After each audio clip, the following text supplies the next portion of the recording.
Hello everyone, and welcome back to my chatty, sassy channel here on YouTube, where we talk about all things luxury, be it luxury travel, luxury fashion, or life's luxuries in general. Today I have my husband with me because we are talking about a luxury experience. This was one of the things that was listed on my under $1,000 gift guide, and that is going to a Porsche Experience Center for the weekend and getting to drive some really expensive cars really incredibly fast. When you go to book an experience at Porsche, they have these racetrack centers in Stuttgart, Germany, as well as in LA and in Atlanta in the US. There may be some other locations throughout the world as well. But when you are trying to do one of these experiences, you get to pick between various tracks, between various models of cars, and you don't just have to drive one car. You can drive multiple cars.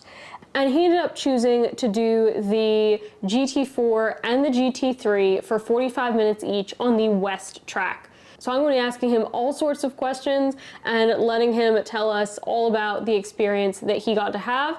I was just a casual observer, although I did get to go for a ride along at the end. So this is really going to be a lot of my husband getting chatty with you guys today. So what I want you to do, Blake, is talk a little bit about what it is that you were looking forward to in this experience, why you picked the cars that you picked, and if you felt that the experience was worth it for what we paid. I wanted to experience the 911, which is their flagship, if you will, considered to be their flagship model.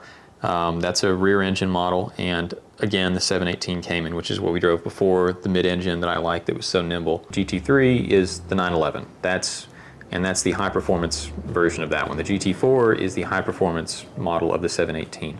I chose to go on the West track, which is their new, longer track. It's a lot longer. It has double the amount of turns. Every turn is a decision. Every turn is an action. The more turns, the more fun, usually. Because we were traveling to Atlanta to spend the night at the Kimpton Hotel right there at the Porsche Center, and it was very nice, very clean. We just booked a regular room and somehow ended up with a suite, and it actually overlooked the track, the West track. So had I wanted to, I could have actually stayed in the hotel room to watch him doing all of his driving.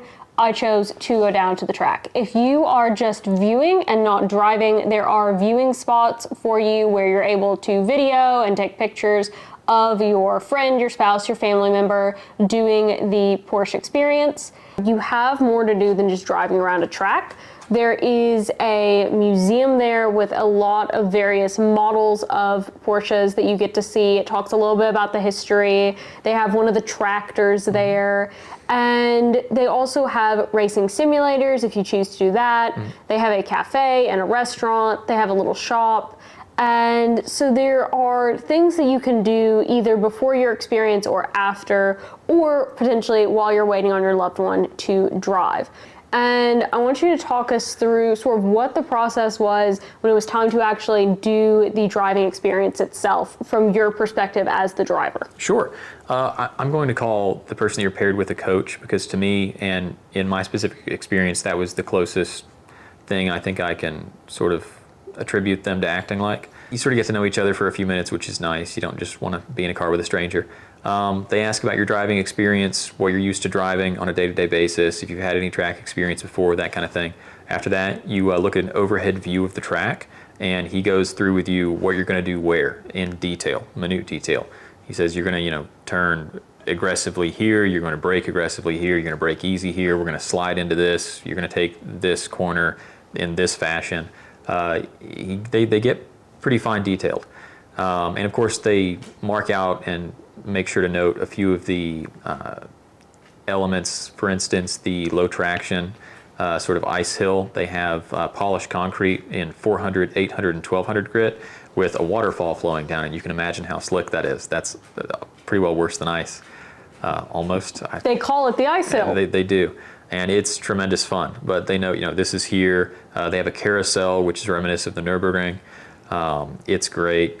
It's got 2 lanes on it, which is pretty sweet. But they also one go that's over at 7 degrees, one that's a 24-degree incline. A lot of fun. They also go over just some rules of the road, because there are other drivers on the road with you. You're certainly spaced out. That's the idea. But some drivers are going to naturally be slower than others. And there is protocol for overtaking and allowing others by you as well. It's very straightforward. but there is a lot of information. It's sort of like a fire hose, and they ask you to drink. Of course, they can slow it down for you, but you're cutting into your driving time. So if you can take it, great. Just try to have a clear head about it. Try to take it all in. Ask the questions you need to. Absolutely. Don't be unsafe. But it's not too difficult to understand, especially if you can keep that sort of track in mind. But he knows the track pretty well, so he knows where you're at, even if you might not, and he's giving you instructions and yelling, touch left, touch right, talking about the inside or outside of turns where you want to be positioned to line yourself up for a turn, either the next turn or 2 turns back. 2 turns forward. If you can sort of get in the racing line, you have a much easier time, but if you get out, it's hard to get back in. Then once you got out onto the track, you drove the 911 first for the first 45 minutes, then you drove the 718. The other way. I drove the 718 first. So you drove one car for 45 minutes, then you drove the other car for 45 minutes. Talk us through the first part of that drive. What types of things did they have you doing that were different once you got into the second car? The first thing, whenever you get in the car, you line up between some cones, and there are some things explained, but the first thing they ask you to do is put the pedal all the way to the floor, and you keep it there for what feels like a pretty long time. And then they ask you to put the brake on the floor and make you feel the limits of the car. They want you to lock up the brakes. The 718, I did the full track experience. I was running and gunning fast, laying on the brakes, hitting the gas, a lot of fun. And I did the polished concrete, the ice hill with that one on the west track. The 911, I did some low traction kick plate maneuvers with. They have something called a kick plate. It's, you drive over it and it will, at random, kick out your back end either to the left or the right. You don't know which direction. And your job is to straighten everything back out and recover as fast as you can. So it's testing your reaction speed and your reflexes, and can you think under that pressure while you're moving in a direction you really shouldn't be. It's a lot of fun as well.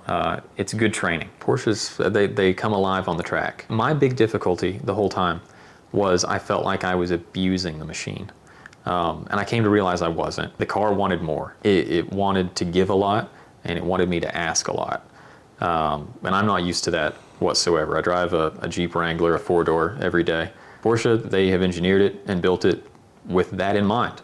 And that is just the antithesis of anything I've ever been used to. And it's tremendous fun, tremendous fun.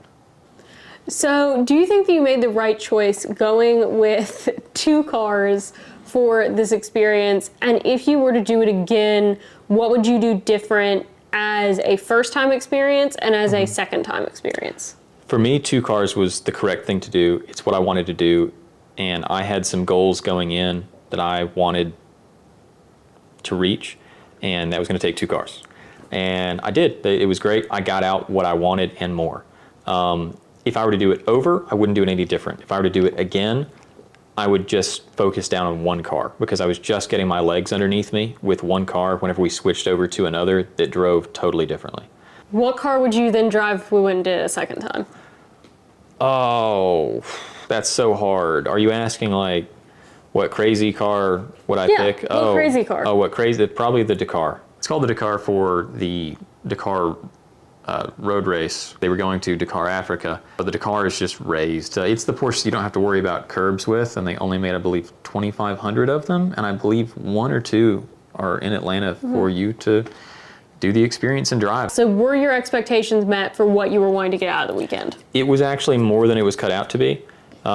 It was terrific. I really enjoyed my time. The man in the passenger seat wasn't just my ride along to make sure that I didn't crash their car.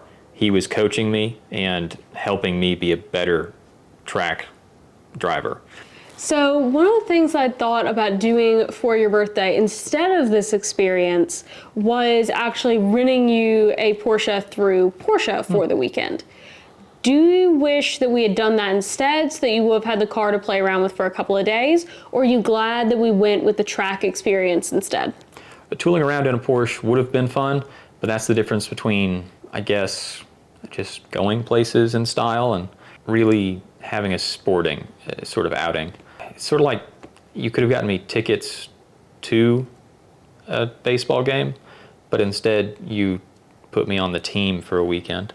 That's sort of how it felt. I liked being on the team a lot better. It was an experience. I had a tremendous time. If my my gushing about it isn't evident. Does your significant other like cars? Do they like Porsches? Yes, get it for them. Do you feel like you got our money's worth out of the experience? Do you feel like it was worth what you paid for it? I think as much fun as I had then and as much fun as I have remembering it, yeah, absolutely. We definitely got our money's worth. So if you guys have any more questions about the experience or anything that you would like to know, either from his perspective or from mine, leave that down in the comments down below and I will answer it to the best of our abilities. With that, I hope you have a great rest of your day, everyone, and this has been helpful if you are considering choosing it as a holiday gift. Bye. Goodbye.